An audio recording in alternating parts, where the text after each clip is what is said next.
नमस्कार, सुस्वागतम.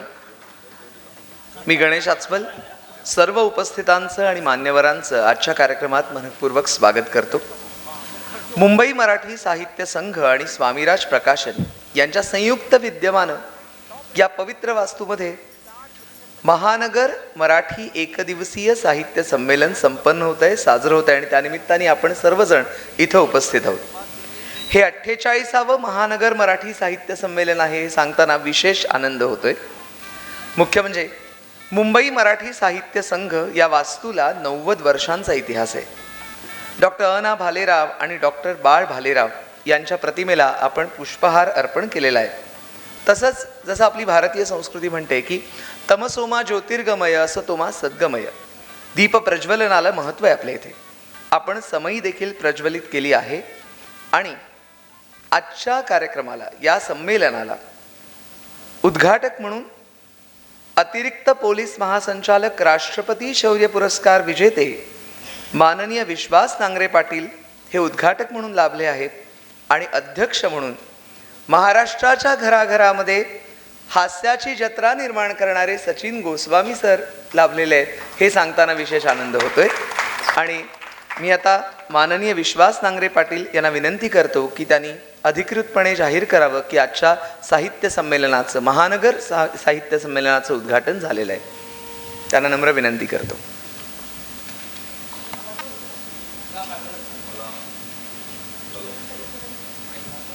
मला अत्यंत आनंद होत आहे की मुंबई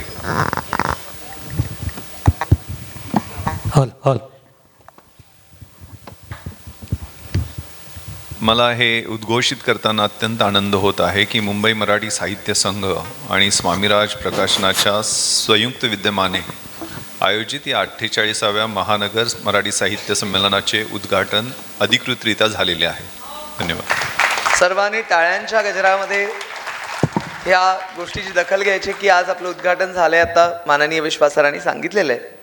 आणि आता आमच्या मुंबई मराठी साहित्य संघाच्या अध्यक्षा, सुप्रसिद्ध साहित्यिका आणि आजच्या संमेलनाच्या स्वागताध्यक्षा प्राध्यापिका उषाताई तांबे यांना मी विनंती करतो की आजच्या कार्यक्रमाचे अध्यक्षस्थान भूषवणारे सुप्रसिद्ध निर्माते, दिग्दर्शक सचिन गोस्वामी यांचा सत्कार करावा ही नम्र विनंती.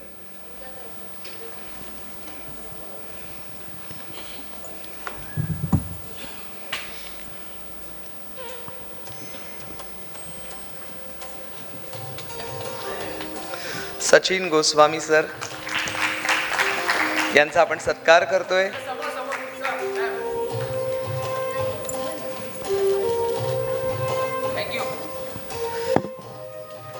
हास्य जत्रा तर त्यांनी निर्माण केलीच, पण घराघरातनं प्रेमाचा गुलकंद सुद्धा, त्या गुलकंदाचा सुद्धा आपण आस्वाद घेतलेला सगळे जाणतात. धन्यवाद. आता स्वामीराज प्रकाशनचे संस्थापक आणि अध्यक्ष रजनीश राणे यांना नम्र विनंती करतो की त्यांनी आजच्या संमेलनाचे उद्घाटक, राष्ट्रपती शौर्य पुरस्कार विजेते अतिरिक्त पोलीस महासंचालक माननीय विश्वास नांगरे पाटील यांचा सत्कार करावा.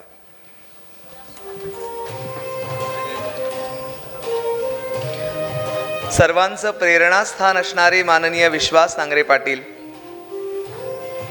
प्रत्येक तरुणाला त्यांचे नेतृत्व गुण माहिती आहेत.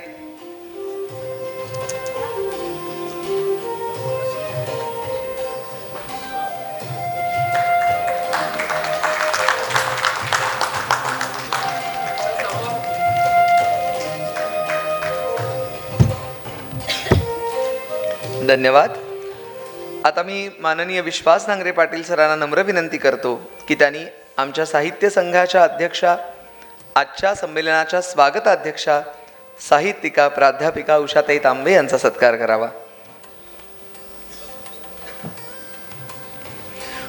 उषाताईंचं कार्य आपल्याला माहिती आहेच. साहित्य संघाशी अनेक दशकं त्या सुद्धा निगडीत आहेत आणि आता साहित्य संघाच्या अध्यक्ष आहेत.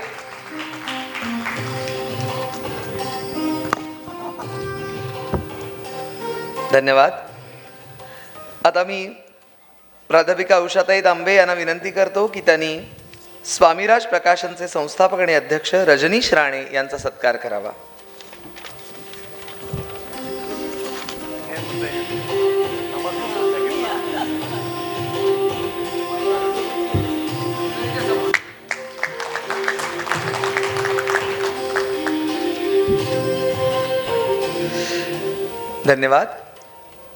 पुन्हा एकदा माननीय विश्वास नांगरे पाटील यांना नम्र विनंती करतो की त्यांनी आपल्या मुंबई मराठी साहित्य संघाच्या कार्याध्यक्षा डॉक्टर उज्ज्वलाताई मेहेंदळे यांचा सत्कार करावा. उज्ज्वलाताई यांना सुद्धा आपण एक उत्तम लेखिका म्हणून जाणतो. साहित्य संघाशी अनेक दशकांचा त्यांचा सुद्धा संबंध आहे.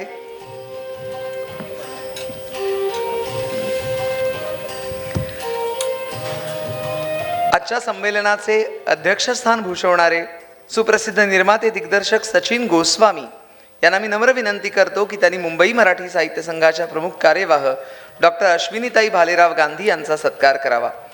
डॉक्टर अश्विनीताई भालेराव परिवारातलं एक महत्त्वाचं नाव. वैद्यकीय क्षेत्रात अनेक वर्ष त्या कार्यरत आहेत, हे सगळ्यांनाच ठाऊक आहे.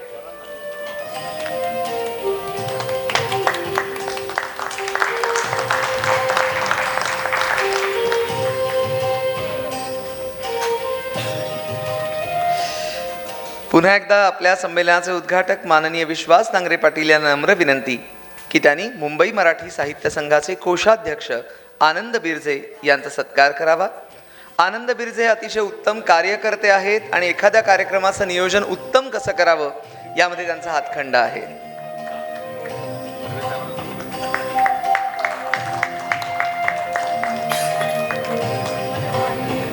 धन्यवाद सर. माननीय सचिन गोस्वामी यांना पुन्हा एकदा नम्र विनंती की त्यांनी साहित्य संघाच्या साहित्य शाखेच्या कार्यवाह प्राध्यापिका प्रतिभाताई सराफ यांचा सत्कार करावा. प्रतिभाताईंनी आत्तापर्यंत कथा, कविता, लेख, मुलाखती अशा स्वरूपातली त्यांची 14 पुस्तकं प्रकाशित झाली असून त्यांना 100हून अधिक पुरस्कार मिळालेत. त्यांची कविता BA ला देखील अभ्यासाला आहे.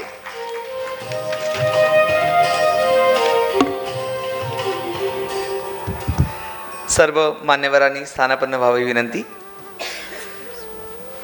रसिक हो, आज हा एवढा महत्त्वाचा सोहळा आहे ना की त्यामध्ये कार्यक्रमांची मेजवानी आहे आणि शाब्दिक मेजवानी आहे, साहित्याचा फराळ आहे आणि पदार्थांचा सुद्धा आस्वाद घ्यायचाच आहे आपल्याला नंतर.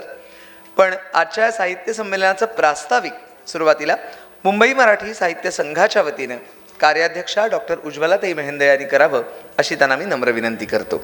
डॉक्टर उज्ज्वलाताई मेहेंदळे.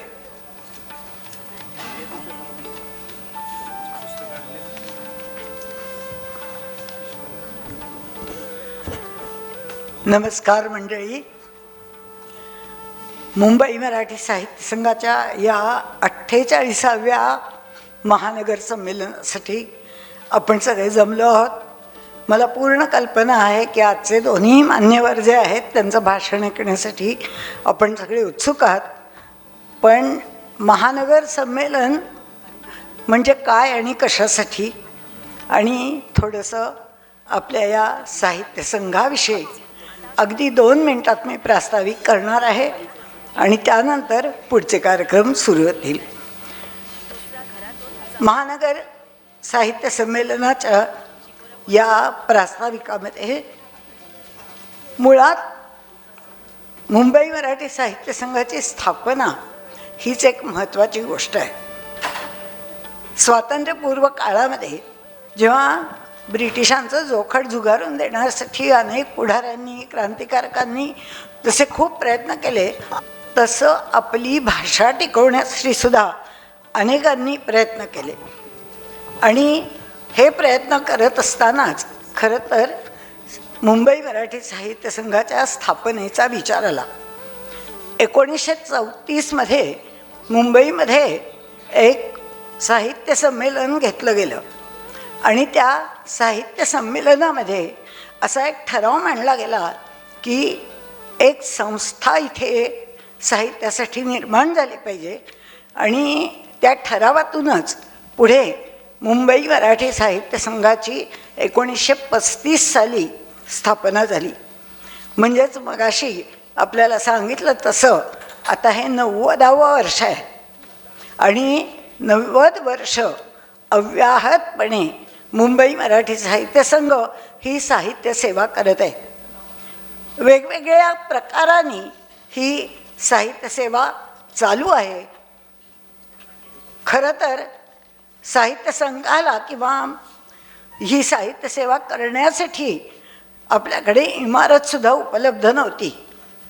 तेव्हा साहित्य संघाचे संस्थापक मोठे डॉक्टर भालेराव ना भालेराव यांनी आपल्या घरात जागा दिली आणि VP रोडच्या त्यांच्या घरामध्ये साहित्य संघाची स्थापना झाली आणि पुष्कळ वर्ष तिथूनच साहित्य संघाचं, साहित्य शाखेचं आणि नाट्यशाखेचं काम सुरू झालं.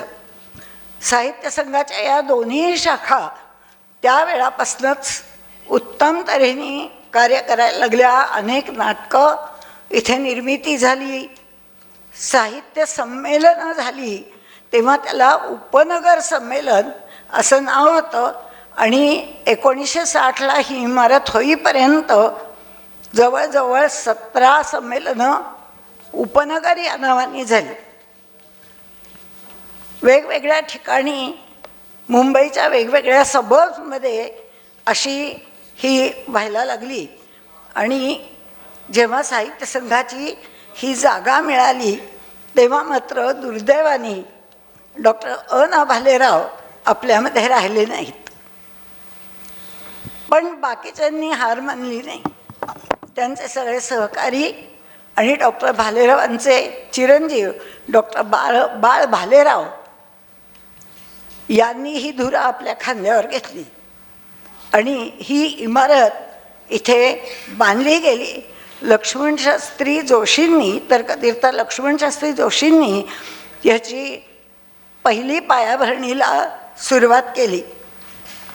स्वतःची इमारत मिळाल्यानंतर तर नाट्यशाखा आणि साहित्य शाखा यांनी मागे वळून पाहिलंच नाही.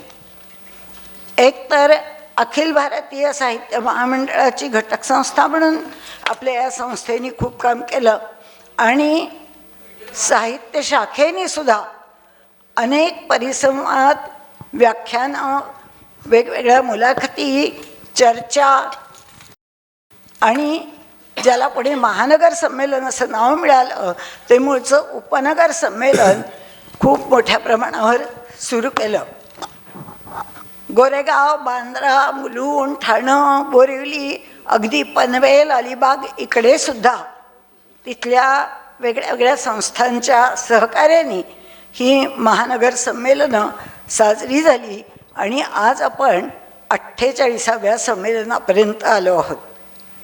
मोठमोठे साहित्यिक या साहित्य संमेलनांचे अध्यक्ष झाले. यात बाबा बोरकर होते, राभी जोशी होते, रणजित देसाई होते, वसंत बापट, रमेश मंत्री, पुढे मंगला गोडबोले, आत्ताचे जे अखिल भारतीय संमेलनाचे अध्यक्ष आहेत विश्वास पाटील, तेही आमच्या महानगर संमेलनाचे एकेकाळी अध्यक्ष होते. अरुणा ढेरे अध्यक्ष होत्या. पुष्कळदा असं झालं आहे की महानगर संमेलनाला जे अध्यक्ष झाले ते पुढे अखिल भारतीय साहित्य संमेलनाचे अध्यक्ष झालेले आहेत. अनेक दिग्गज लेखक लेखिका इथे येऊन गेलेले आहेत. याच काळात अखिल भारतीय साहित्य महामंडळाची एक घटक संस्था म्हणून मुंबई मराठी साहित्य संघाने पुष्कळ वेळा काम केलेलं आहे. सदस्य तर आहेच ही संस्था. आमचे 3 सदस्य तिथे सतत महामंडळाचं काम करत असतात. पण जेव्हा कार्यालय दर 10 वर्षांनी एकदा आपल्याकडे येतं तर त्यावेळेला आपले 3 पदाधिकारी असतात आणि ते संपूर्णपणे संमेलनांचं 3 वर्ष आयोजन करणं, त्याची सगळी काळजी घेणं, सगळं ते करतात. आपल्याला थोडं ऐकून माहिती असेल की गेल्या वर्षी फेब्रुवारी 95मध्ये दिल्लीला मोठ्या प्रमाणावर 98व्या साहित्य संमेलनाचं आयोजन आपल्या साहित्य संघाने केलं होतं आणि त्याला पंतप्रधान मोदीजी आले होते आणि अतिशय उत्कृष्ट असं उद्घाटन त्यांनी केलं आणि अतिशय उत्कृष्ट असं भाषण त्यांनी केलेलं होतं. तेव्हा अशा या मुंबई मराठी साहित्य संघाच्या महानगर संमेलनाला आपण सगळेजण जमलेले आहोत. पण मग एवढं मोठं अखिल भारतीय संमेलन असताना महानगर संमेलन कशासाठी?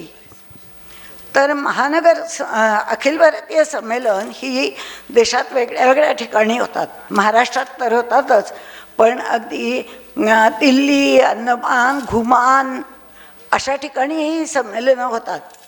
आणि सर्वसामान्य सगळ्या माणसांना की ही संमेलनं जाऊन बघता येत नाहीत, ऐकता येत नाहीत.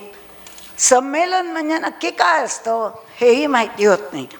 आणि म्हणूनच त्याच धर्तीवर पण थोड्या छोट्या प्रमाणामध्ये आपण इथे महानगर संमेलन घेतो.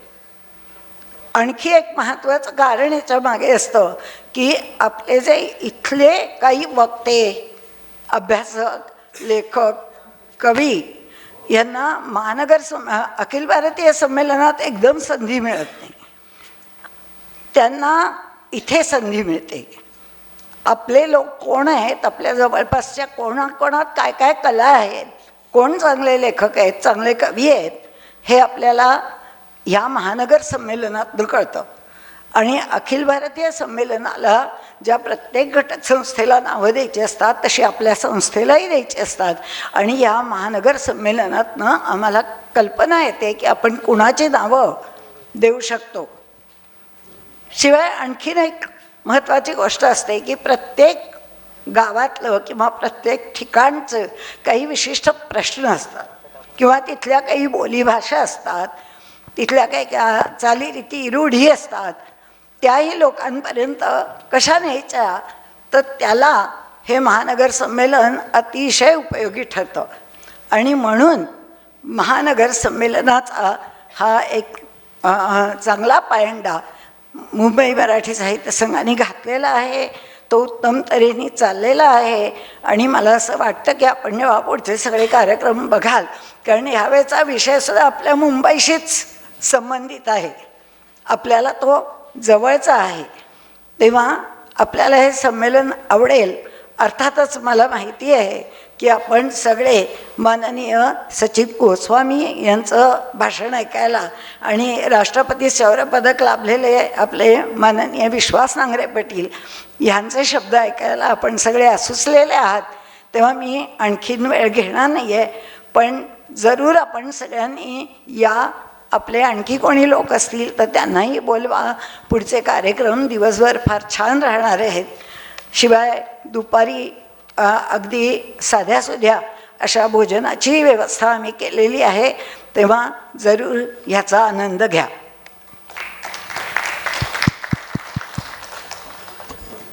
धन्यवाद उज्ज्वलाताई. खरोखरच मुंबई मराठी साहित्य संघ या संस्थेशी असलेलं त्यांचं नातं आणि हा सगळा प्रवास त्यांनी इथे मांडला आणि खरोखर छान वाटलं की आपल्या या वास्तूमध्ये आज हे महानगर मराठी साहित्य संमेलन संपन्न होते. आणि मुख्य म्हणजे मुंबई मराठी साहित्य संघ आणि स्वामीराज प्रकाशन यांच्या संयुक्त विद्यमाने ते होते. स्वामीराज प्रकाशनाचे संस्थापक आणि अध्यक्ष रविराज राणे हे व्यासपीठावर आहेतच, पण त्यांच्या वतीने तपस्या नेवे या सुद्धा आपलं मनोगत या प्रसंगी व्यक्त करतायत. मी तपस्या नेवे यांना विनंती करतो की त्यांनी मनोगत व्यक्त करावं.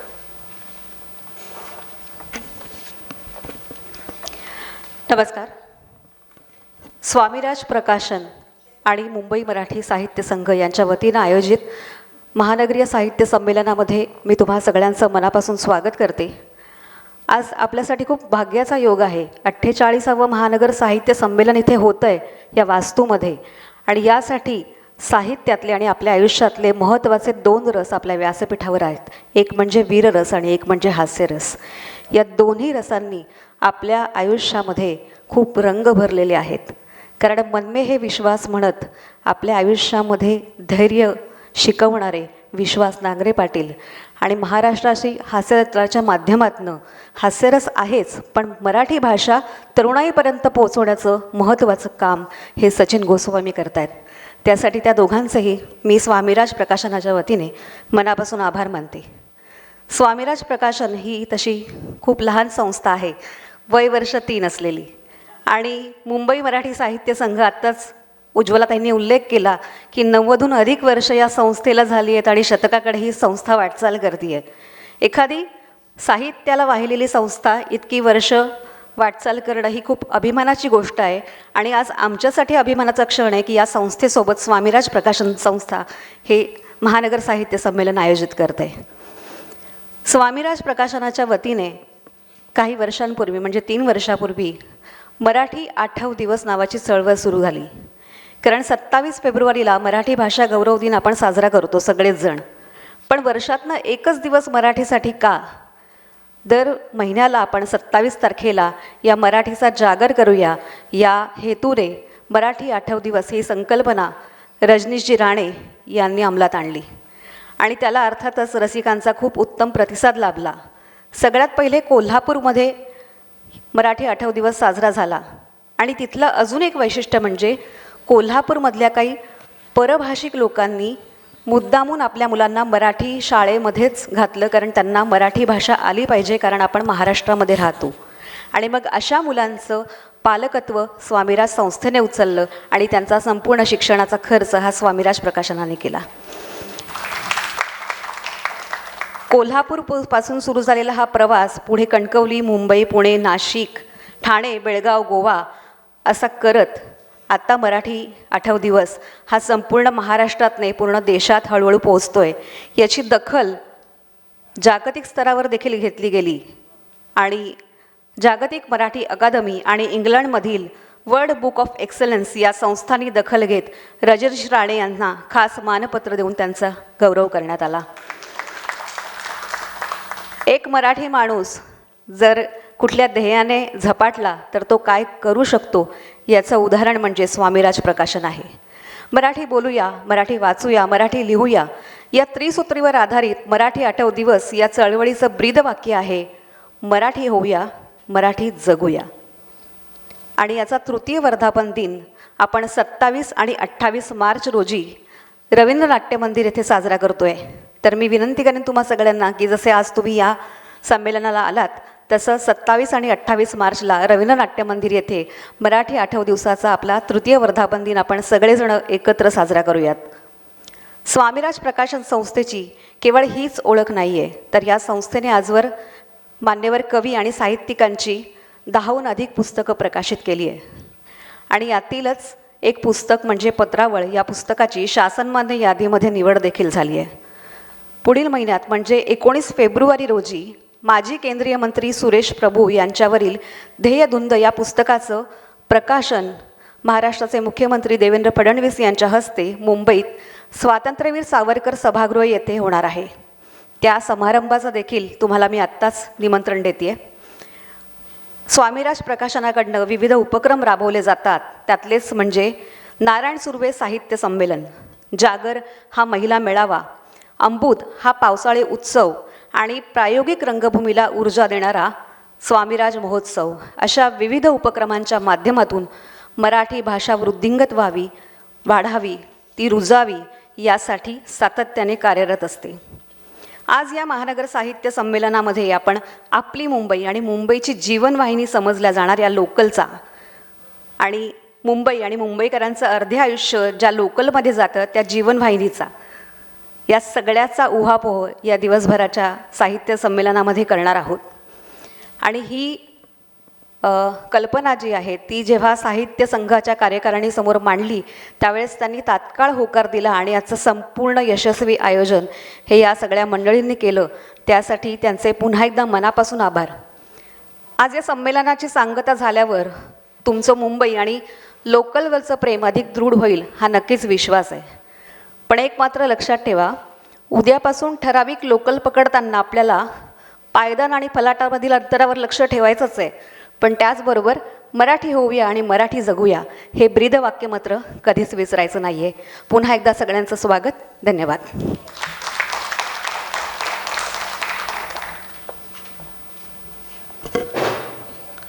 धन्यवाद तपस्या मॅडम.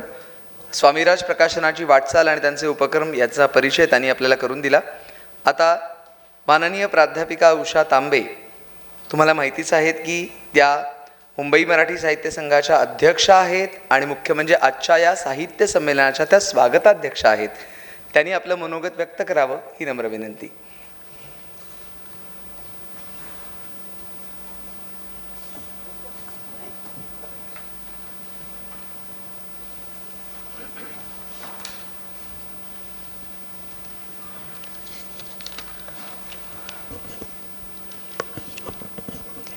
नमस्कार.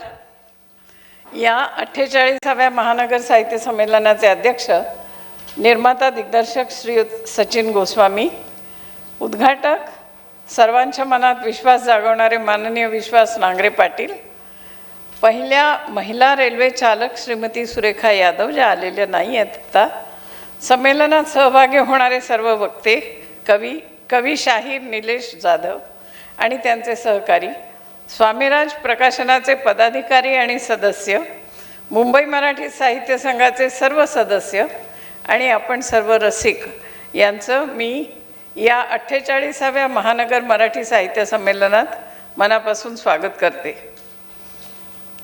गेल्या वर्षी या साहित्य संघाच्या नियमानुसार निवडणुका झाल्या आहेत. नवीन नियामक मंडळ, नवीन कार्यकारिणी आणि पदाधिकारी यांनी संस्थेच्या कामाची धुरा उचलली आहे. त्यानंतरचं हे पहिलं संमेलन आहे. अनेक वर्षांनी ते संस्थेच्या वास्तूमध्ये होतं आहे. यामध्ये एवढ्या कर्तबगार आणि लोकप्रिय व्यक्तींचा समावेश असणं ही आमच्यासाठी विशेष आनंदाची बाब आहे. संमेलनाध्यक्ष श्री सचिन गोस्वामी यांनी अनेक चित्रपट आणि मालिकांचं यशस्वी दिग्दर्शन केलं असलं तरी ते मराठी घराघरात पोचले आहेत ते त्यांच्या हास्य जत्रेमुळे. दर्जेदार निर्विष विनोद कसा असतो हे त्यांनी या जत्रेतून दाखवून दिलं आहे. संपूर्ण कुटुंबाला इष्टमित्रांसह बसून निखळ आनंद घेता येईल अशी ही आनंद यात्रा त्यांनी आपल्या घरात आणली आहे. उद्घाटक माननीय विश्वास नांगरे पाटील यांच्या कामगिरीतून, त्यांच्या व्यक्तिमत्वातून, त्यांच्या लिखाणातून वाचकांच्या मनात निश्चित विश्वास निर्माण झालेला आहे. मुंबईचा पोवाडा गाऊन कार्यक्रमाची सुरुवात झाली. तितक्याच जिव्हाळ्याचा विषय लोकल, त्यावर एकांकिका सादर होणार आहे. मुंबई बदलत असेल तर असेल, पण तिचा आत्मा बदलला आहे का ह्यावर परिसंवाद आहे. मुंबईला केंद्रस्थानी ठेवून पुस्तकांमधल्या उतार्यांचं वाचन आहे. मुंबईची खाद्य संस्कृती हा अगदी वेगळा चवदार विषय आम्ही घेतलेला आहे. त्याबरोबर मुंबईतील फुटपाथवरील वाचन संस्कृती ह्यावर गप्पा रंगणार आहेत. रेल्वे भजन हा संपूर्णपणे वेगळा अनुभव आपण घेणार आहोत. असे अनेक पठडीबाहेरचे कार्यक्रम नव्या पदाधिकाऱ्यांनी योजले आहेत. गेली कित्येक वर्ष ही महानगर संमेलनं कल्याण, ठाणं, बदलापूर, वसई अशा लगतच्या शहरांमध्ये आयोजित केली गेली होती. यंदा हे संमेलन संस्थेच्या स्वतःच्या वास्तूमध्ये होतं आहे, याचाही आनंद आहे. तर्कतीर्थ लक्ष्मण शास्त्री जोशी, माननीय सी.डी. देशमुख, माननीय यशवंतरावजी चव्हाण या सर्वांचे आशीर्वाद या वास्तूला लाभले आहेत. आज आघाडीवर असलेल्या अनेक नाट्य सिने कलावंतांनी आपल्या वाटचालीला इथूनच सुरुवात केलेली आहे.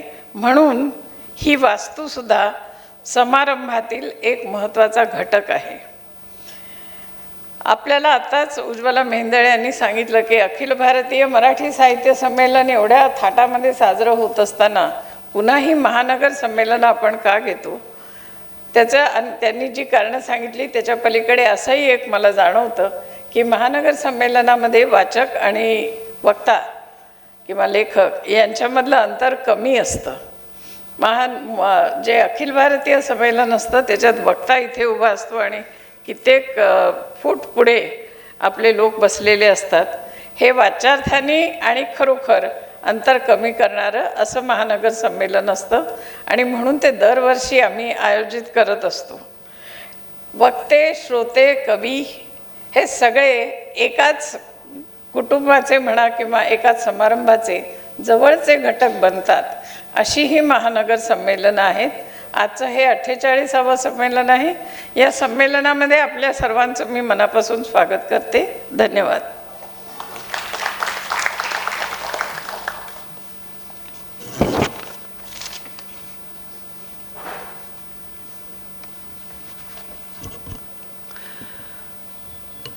धन्यवाद उषाताई. आणि अतिशय देखणं नेपथ्य इथे तुम्हाला दिसतंय.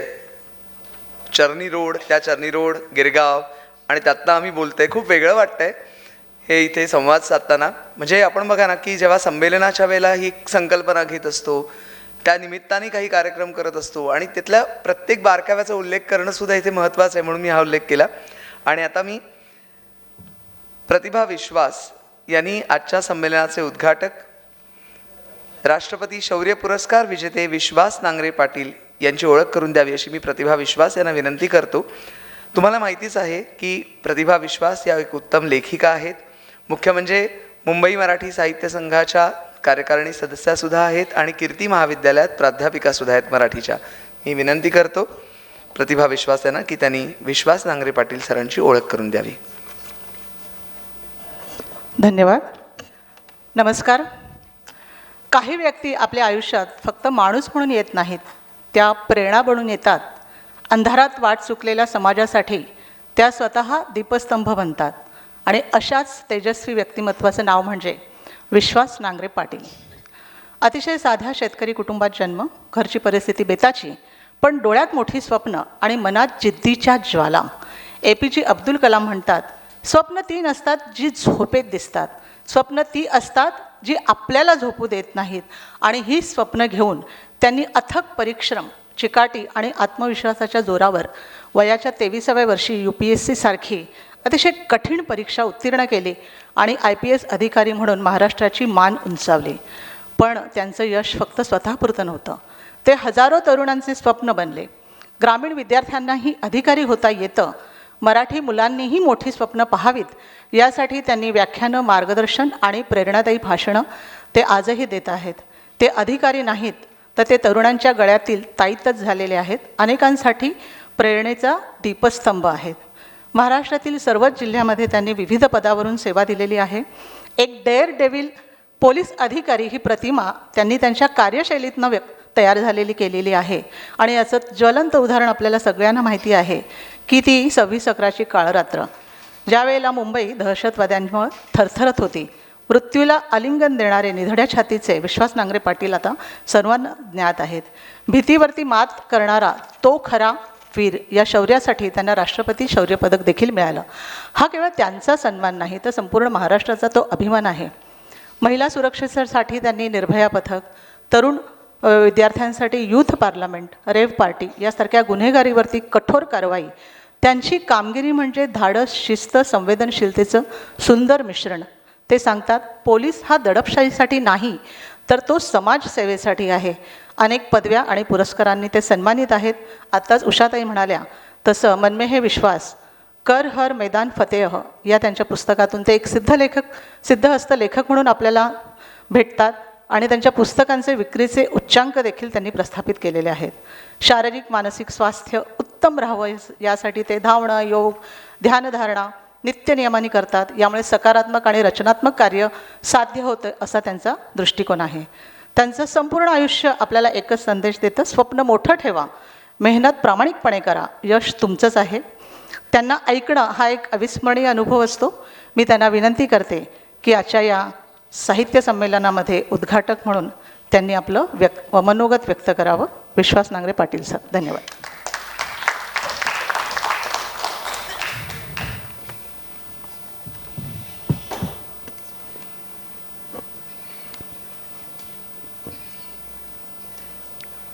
मुंबई मराठी साहित्य संघाच्या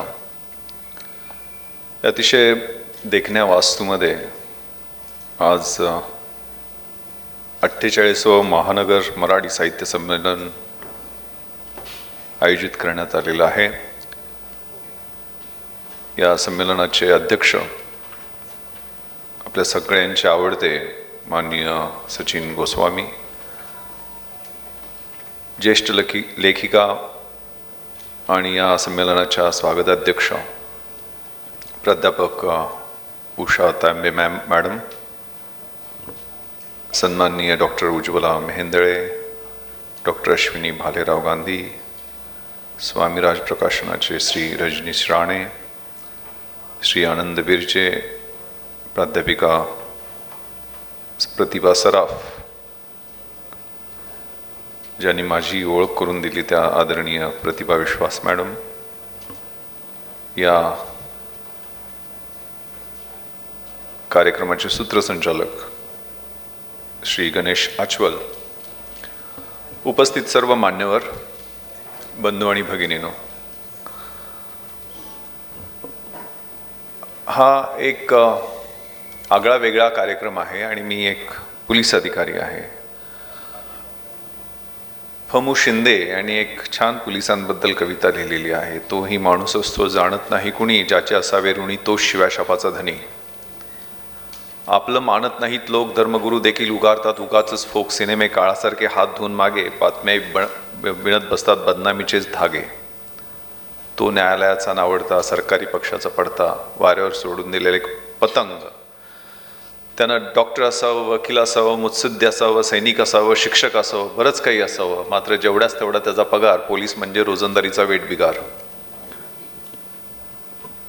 आणि असा पोलीस खात्यातला अधिकारी लेखणी ज्यावेळेला हातात घेतो आणि त्याचे अनुभव, त्याचे विचार, कडू गोड आठवणी कागदावर उतरतो, त्याला अशा एखाद्या खूप देखण्या, सुंदर कार्यक्रमाचं निमंत्रण त्याला येतं.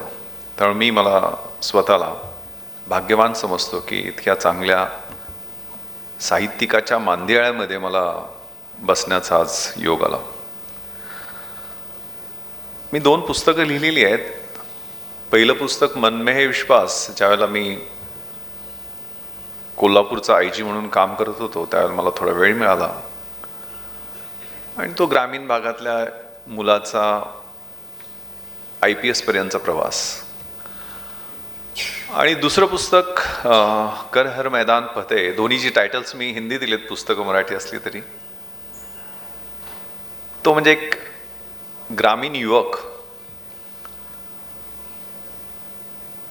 ट्रेनिंगमुळं, प्रशिक्षणामुळं, मग ते लालबहादूर शास्त्री राष्ट्रीय प्रशासकीय अकॅडमी मसुरीतली असो किंवा सरदार वल्लभभाई पटेल राष्ट्रीय पोलीस अकॅदमी हैदराबादची असो, तिथल्या प्रशिक्षणानं माझ्यात कसे बदल झाले हे युवकांना, युवतींना समोर ठेवून त्यांना प्रोत्साहित करण्यासाठी ही पुस्तक लिहिली. कारण मला माझी नेमणूक ज्या ज्या ठिकाणी झाली त्या ठिकाणी मी विद्यार्थिनींना या परीक्षेबद्दल माहिती देण्यासाठी, थोडं करिअरच्या वाटा कशा चोखाळायला पाहिजे त्या अनुषंगानं मार्गदर्शन करत राहिलो. आणि त्यांची इच्छा होती की मी काहीतरी लिहावं म्हणून मी लिहिलं. पण हा जो साहित्य निर्मितीतला आनंद आहे तो दुसऱ्या कशातही मिळत नाही. जसं आईला आपलं बाळ ज्यावेळेला येतं पृथ्वी तलावरती तो आनंद मिळतो, तसंच एखादं पुस्तक किंवा साहित्यकृती निर्माण झाली की तो आनंद मिळत असतो.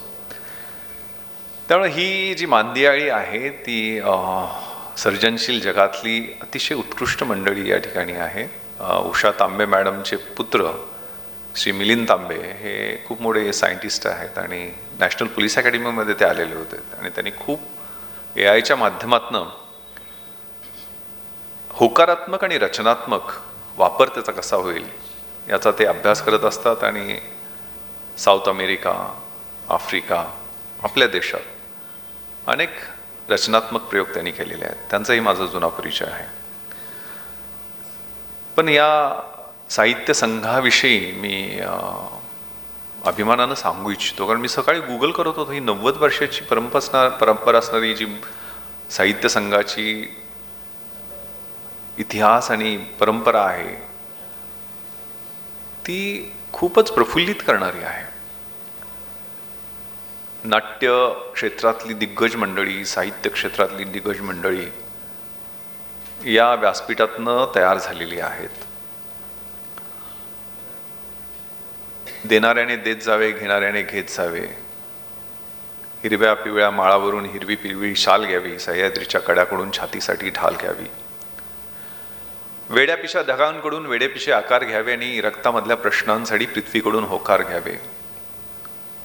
देणाऱ्याने देत जावे, घेणाऱ्याने घेत जावे आणि घेता घेता एक दिवस देणाऱ्याचे हात घ्यावे. ही जी परंपरा ना भालेराव सरांनी त्यावेळेला ते स्थापना केली, स्वतःच्या घरामध्ये स्थापना केली आणि ते रोपटं आज वटवृक्षामध्ये परावर्तित झालेलं आहे. निश्चित म्हणजे मी आज सकाळी लोकसत्ता वाचत होतो आणि त्यातलं एडिटोरियल संपादकीय वाचत होतो त्यावेळेला मला धक्का बसला. अफीमपासून ॲपपर्यंत आर्थिक पाहणीचा रिपोर्ट बजेटच्या अगोदर जो येतो तो आता प्रसिद्ध झालेला आहे आणि त्यात चिंता व्यक्त केलेली आहे की जी जनरेशन आपली आहे ती डिजिटल युगामध्ये किती या ॲप आणि या स्क्रीन टाईमच्या आहारी गेलेले स्क्रोल करण्याचा जो प्रकार आहे ज्यातनं हार्मोन्स इकडून इकडं जंप करत असतात, डोपामाइनचा जो अतिरेक होतो आणि त्यातनं मानसिक विकार कसे घडत आहेत आणि ही जनरेशन किती उत्पादकक्षम राहील या संदर्भात त्या आर्थिक पाहणीचे मुख्य सल्लागार त्यांनी ती चिंता व्यक्त केलेली आहे. त्याच्या शेजारीच मायकल कार्नेलोच्या एका पुस्तकाचा परिचय मी वाचत होतो. ती ॲक्च्युअली एक कादंबरी आहे. 14 वर्षाच्या मुलानं अमेरिकेत आत्महत्या केली आणि त्याच्या आईनं त्या गुगल कंपनीवरती खटला दाखल केला.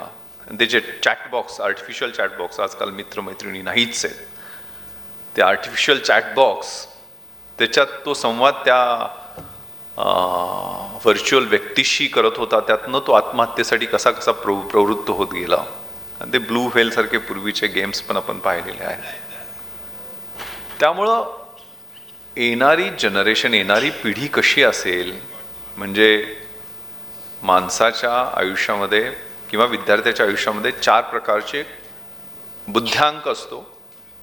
इंटेलिजन्स क्वेश्चंट, इमोशनल क्वेश्चंट असतो, भावनांक असतो, सोशल क्वेश्चंट सामाजिक अंक असतो आणि 4था असतो ॲडव्हर्सिटी, म्हणजे प्रतिकूल परिस्थिती निर्माण झाल्यानंतर आपण कशा पद्धतीनं एखाद्या गोष्टीला लढा देऊ शकतो. तर फक्त बुद्ध्यांकाचा विचार करून जी शिक्षण प्रणाली आहे त्यामध्ये सामाजिक, भावनिक आणि हा प्रतिकूल परिस्थितीशी लढा देणारा जो अंक आहे तो वाढवण्यासाठी जाणीवपूर्वक आपल्या सगळ्यांना प्रयत्न करावे लागतील. मी गावात जन्माला आलेलो आहे. माझ्या घरात 35-36 लोक, काका काकी, सुट्ट्यांच्या वेळेला तर सगळ्या आत्या, 5 आत्या, 5 मामा, 3 मावश्या, असा मोठा परिवार ना आपलं. किती मोठी अशी एकत्र कुटुंब पद्धती होती. मुंबईमध्ये 1993ला पत्र्याची पेटी घेऊन आलेलो होतो. त्यात काही पुस्तकं होती पण भरपूर सारी स्वप्न होती. पण इथलं जे विश्व पाहिलं ते वेगळं होतं. राहायची सोय आमदार निवासामध्ये झालेली होती. स्वप्न तर IAS IPS बनण्याची होती, पण संध्याकाळी प्रचंड असा फ्रस्ट्रेशन यायचं. त्याला समुद्रकिनाऱ्यावर जाऊन अश्रू ढाळायचो. पण मग ताकद याच कथा, कविता, नाटकं, कादंबरी द्यायच्या. वाचायचो ना. ओळखलत का सर मला पावसात आलं कोणी, कपडे होते करदमलेले, केसावरती पाणी, क्षणभर बसला नंतर हसला, बोललावरती पाहुणी, गंगामाई गरट्यात आली, गेली गरट्यात राहुणी, 4 भिंतीत नाचली, माहेरवाशीन पोरीसारखी नाचली, मोकळ्या हाती जाईल कशी, बायको मात्र वाचली, भिंत कचली, चूल विजली, होते नव्हते गेले, आठवणीला डोळ्यामध्ये पाणी मात्र राहिले, कारभारणीला घेऊन सर संगी आता लढतो आहे, चिखलगाळ काढतो आहे, पडकी भिंत बांधतो आहे, खिशाकडे हात जाताच हसत हसत उठला, पैसे नकोत सर मला, जरा एकटेपणा वाटला, मोडून पडला संसार तरी मोडला नाही कणा, पाठीवरती हात ठेवून नुसतं लढ. ही लढण्याची प्रेरणा, संघर्ष करण्याची प्रेरणा ही या पुस्तकातनं मिळत गेली हो. हे कंपॅनियन होते. आता 30 सेकंदांचा आमचा अटेन्शन स्पॅन आहे. ती आमची नवीन पिढी त्या मोबाईलच्या जंजाळात 5-5, 6-6 तास त्या स्क्रोलिंगमध्ये अडकलेली आहे. आणि एकदा आनंदाचा काहीतरी विषय असतो आणि नंतर लगेच काहीतरी फ्रस्ट्रेशनचा विषय असतो, दुःखाचा प्रसंग येतो, ते किती जम्प करत जातात ते हॉर्मोन्स. त्या पिढीचे जे मानसिक प्रॉब्लेम आहेत, मानसिक प्रश्न आहेत, ते हाताळणं आजकाल आपल्या सगळ्यांना खूप गरजेचं आहे. सगळी ज्येष्ठ मंडळी आहे, कारण आजकाल आजी आजोबा सुद्धा त्यांना वैयक्तिक जीवन पाहिजे असतं. मी एक 20-25 वर्षापूर्वी आलो त्यावेळेला वेगळे प्रश्न होते, आत्ता वेगळे प्रश्न आहेत. गावाकडचं घर विकायचं, मुंबई पुण्यात 1 रूम 2 रूम किचनचा फ्लॅट घ्यायचा, त्यात washing machine, micro oven, computers, fridge, सगळ्यांना जागा असते, पण म्हाताऱ्या आईवडिलांना पण जागा नसते. त्यांना कुठेतरी आम्हाला वृद्धाश्रमात पाठवावं लागतं, अशी परिस्थिती आहे. ती सिमेंट कॉन्क्रीटच्या जंगलातली कल्पना वेगळी आहे आणि गावाकडे गेल्यानंतर तो आनंद, ती म्हणजे आज त्या एडिटोरियलमध्येच लिहिलेलं आहे, मला वाटतं खूप मोठ्या एका फिलॉसॉफर्स वाक्य लिहिलेलं आहे की पूर्ण गाव लागतं एखाद्या मुलाचं अपब्रिंगिंग, त्याचं पालनपोषण करताना त्याच्यावर संस्कार देत असताना पूर्ण गावाची आवश्यकता आहे. आणि आपली परंपरा जी साहित्याची आहे 1000 वर्षांची परंपरा आहे. म्हणजे माहीम भटांनी चक्रधर स्वामींचं लीळा चरित्र हे चरित्र लिहिलं. तिथून मग सगळ्यात मोठा ग्रंथ आपल्याला ज्ञानेश्वर माऊली. आणि त्याच्यात पूर्ण तो ग्रंथ केल्यानंतर ते काय निरूपणच आहे ना. संस्कृत गीतेचं मराठीत निरूपण, त्यावेळेच्या प्राकृत मराठीत निरूपण म्हणजे ज्ञानेश्वरी. आणि ते पूर्ण झाल्यानंतर ज्ञानेश्वर माऊली काय मागतात परमेश्वराकडं? आता वैश्वात्मके देवे तोषोनी मज द्यावे. काय स्वतःसाठी काही मागत नाहीत, माझा 7-12 एवढा मोठा करा, काय नाही. ते मागतात काय? खळांची व्यंकटी सांडो तया सत्कर्मी रती वाढो, भूता परस्परे पडो मैत्रीची वांचे, दुरितांचे तिमिर जाओ, जो जे वांचिलो तो लाहो प्राणी जातो. म्हणजे ज्याला जे पाहिजे ते मिळवतंय, तो जो सत्सद विवेकाचा सूर्य आहे तो सगळ्यांना दिसू दे, सगळ्यांचं भलं व्हावं, प्राणी मात्रांचं पण भलं व्हावं. ही जी विश्वबंधुत्वाची संकल्पना आम्हाला 13व्या शतकामध्ये ती शिकवण मिळालेली आहे. स्वातंत्र्य लढ्यातलं योगदान मणी धीर दरी शोकावरी जननी भेटेन 9 महिन्यांनी. मी आत्ता असं राजगुरू फासावर चाललेले ते म्हणतात की शोक आवर धीर धर, अजून 9 महिन्यांनी पुन्हा मी तुझ्या पोटात जन्म घेणार आहे. असा प्रेरक इतिहास, संत पंत तंत, म्हणजे ही जी वेगवेगळी परंपरा, वारकरी संप्रदायातली परंपरा, पंडितांची आमची परंपरा, शाहिरांची परंपरा, कथा, कविता, नाटकं, इतिहास, या सगळा जो आहे प्रेरक इतिहास आहे.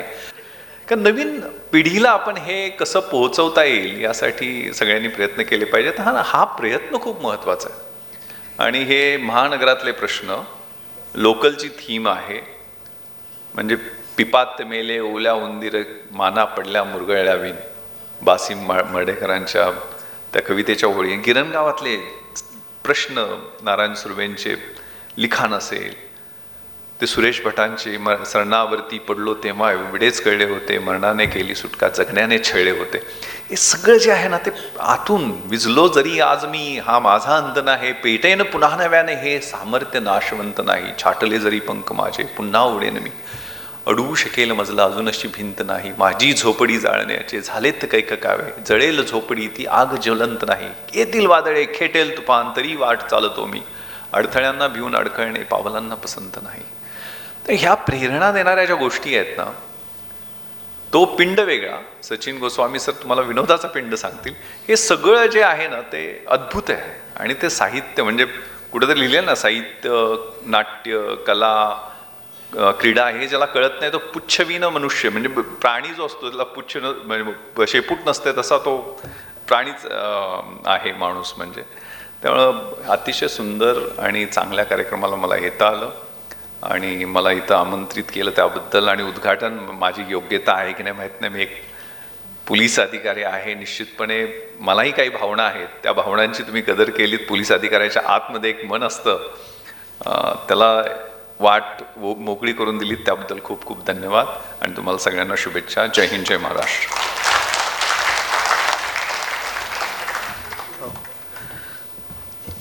प्रेक्षकांनी थोडं पुढे येऊन बसा विनंती करतो. सर, काय बोलू असा आता प्रश्न पडलेला आहे, कारण हे आमचं भाग्य आहे की आपले विचार आज आम्हाला या व्यासपीठावर ऐकायला मिळत आहेत. कारण अनेक दिवसांपासूनची इच्छा होती की आपले विचार प्रत्यक्ष असे कुठेतरी ऐकता यावेत. म्हणजे बाकीच्या ठिकाणी ऐकले असतील पण इतक्या जवळून ते खूप छान वाटलं. आणि विंदा करंदीकरांची कविता असेल, कुसुमाग्रजांची असेल, बासी मर्ढेकर असतील, इतक्या कविता तुमच्या पाठ आहेत, खूप छान वाटलं. आणि हे खरोखरच हे लोकांपर्यंत पोचायला हवं, खास करून आजच्या विद्यार्थ्यांपर्यंत पोचायला हवं. मराठी साहित्य, आत्ता तुम्ही जो उल्लेख केलात की सकाळी पेपरमध्ये, म्हणजे तुमचा दिवस हा सकाळचा पेपर वाचल्याशिवाय पुढे जात नाही, हे सुद्धा त्यातनं कळलं.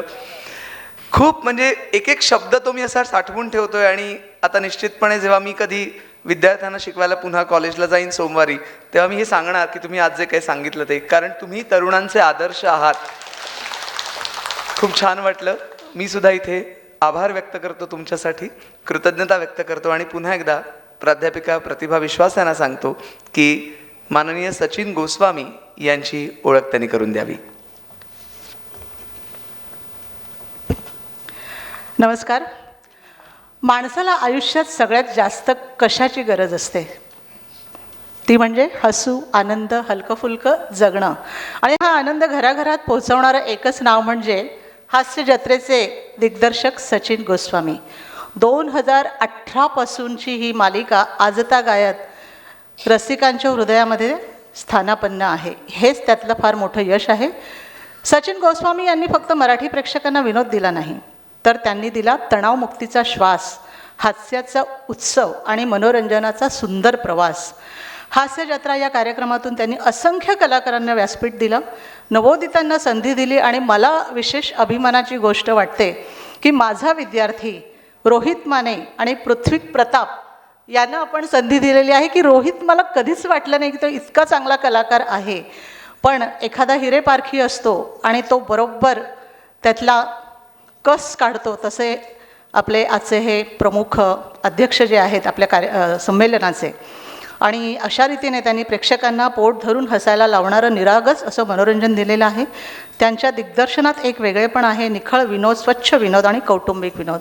पण अर्थात रसिक प्रेक्षक त्यांची एवढाच परिचय आपल्याला माहीत नाही असं नाही आहे की त्यांनी इतर अनेक उल्लेखनीय कामं केलेली आहे. 2025मध्ये त्यांचा गुलकंद हा चित्रपट आलेला होता. त्यांनी खूप चांगलं म्हणजे प्रसिद्धीच्या धुतात तो आला. 2011मध्ये त्यांनी चित्रपट मस्त चाललंय आमचं, त्याचप्रमाणे एक डाव भूताचा हे नाटक, तसेच कॉमेडीची बुलेट ट्रेन, फू बाई फू, खुपते तिथे गुप्ते, कोण होईल मराठी करोडपती, तुझं माझं स्वप्न, पोस्ट ऑफिस उघडं आहे, अशा अनेक दूरदर्शन कार्यक्रमांमधून दिग्दर्शन केलेलं आहे. ते स्वतःही एक उत्तम कलाकारही आहेत. आत्तापर्यंत त्यांनी 10 मराठी नाटकांचं, 27 दूरदर्शन कार्यक्रमांचं, 1 वेब सिरीजचं आणि 4 मराठी चित्रपटांचं दिग्दर्शन केलेलं आहे. तर असे हे अष्टपैलू व्यक्तिमत्वाचे सचिन गोस्वामी, आपल्याला मी विनंती करते की आपण आमच्या सर्व रसिक प्रेक्षकांशी संवाद साधावा. धन्यवाद.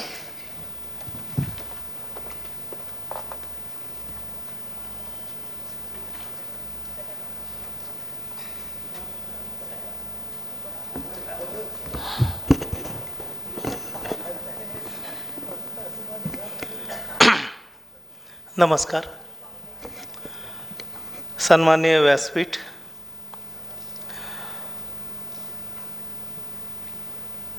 सन्माननीय विश्वास नागरे पाटील सर, सन्माननीय डॉक्टर उज्ज्वला मेहेंदळे, माननीय रजनीश राणेजी, माननीय प्रतिभा विश्वास,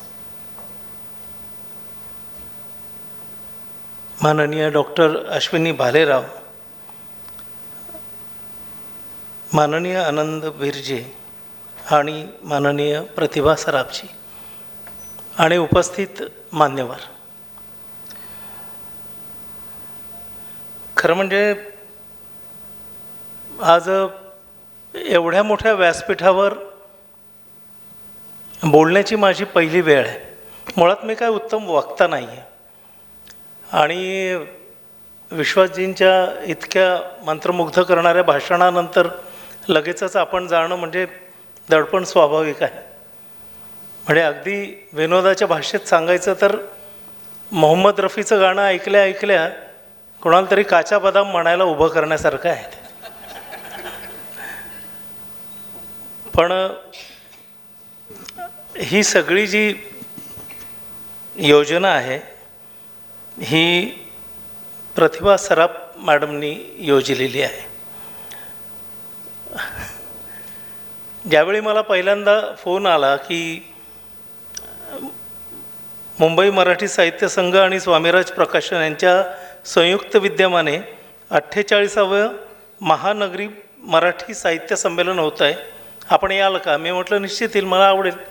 त्यानिमित्तानं काही कवी, साहित्यिक यांचा सहवास लाभेल, दिवस उत्तम जाईल, काहीतरी आपल्याला समृद्ध होण्यासाठी एक छान ऊर्जा मिळेल. त्यानंतर त्या म्हणाले की संमेलनाध्यक्ष म्हणून तुम्ही याल का? मला खरं म्हणजे हे सरप्राईज होतं एका अर्थाने, कारण मी संमेलनाध्यक्ष का व्हावं? म्हणजे त्यासाठी जे काही नेहमीचे नियम असतात की तो त्या क्षेत्रातला कोणीतरी मान्यवर असला पाहिजे. तर त्याऐवजी मला का इथे बोलवलं आहे? त्यांना मी म्हटलं, अहो मला तुमचा काहीतरी गैरसमज होतो, तुम्ही सचिन मोटेंना फोन करायचा होता कारण ते नाटककार आहे. ते म्हणाले नाही नाही तुमच्याशीच बोलते मी आणि आमच्या समितीने ठरवलं आहे की तुम्ही याल. आता बऱ्याचदा गोंधळ काय होतो, माझे पांढरे केस आणि एकूण व्यक्तिमत्व पाहून लोकांना मी साहित्यिक वाटतो. पण मी साहित्यिक आहे की नाही मला माहिती नाही, पण मी साहित्याचा वाहक मात्र आहे. आणि त्यानंतर त्यांनी सांगितलं की आपली आजची जी काही नेपथ्य रचना आहे किंवा आपण लोकल ट्रेनला हे आजचा दिवस त्यांच्या सन्मानार्थ साजरा करतो. मग मी म्हटलं चला हरकत नाही, का वाहन यंत्रणेच्या संमेलनाचा अध्यक्ष एक साहित्याचा वाहक आहे. मग यात टाळ्या वाजवण्यासारखं काही नाही हे मी मला समजवलं, कारण कुठलंही पद घेताना एक धाडस बांधावं लागतं ना, नाहीतर तो निलाजरेपणा होतो. तर मी खरं सांगतो गेली 5-6 दिवस मी खूप अस्वस्थ होतो. एवढा अस्वस्थ मी चॅनलने नवीन सिरियल दिल्यावरही होत नाही कधी, कारण इथे एवढ्या प्रज्ञावंतांच्या मांदियाळीत माझ्यासारख्याला बसवून पुन्हा अध्यक्षीय भाषण वगैरे त्याला खूप महत्त्व असतं असं मी ऐकलं होतं.